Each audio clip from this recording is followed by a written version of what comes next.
March 30, 2025 ఈరోజు ఉగాది. శ్రీ విశ్వావసునామ సంవత్సర తెలుగు సంవత్సర ఆది.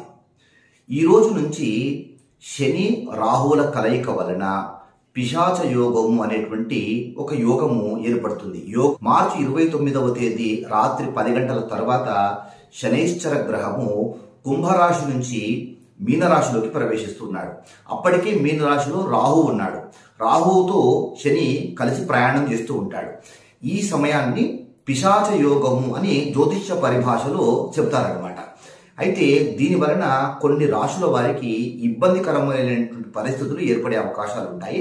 ఆ రాశులు ఏంటి, ఏ విధమైనటువంటి ఫలితాలు ఉంటాయి, దానికి ఏం చేసుకోవాలనేటువంటి విషయాలన్నీ కూడా నేను ఫుల్ డీటెయిల్డ్ ఇన్ఫర్మేషన్ ఒక వీడియోలో చేశాను. ఆ వీడియో లింక్ ఇక్కడ ప్లే బటన్ కనబడుతుంది. దాన్ని క్లిక్ చేస్తే మీరు ఆ వీడియో చూడగలుగుతారు.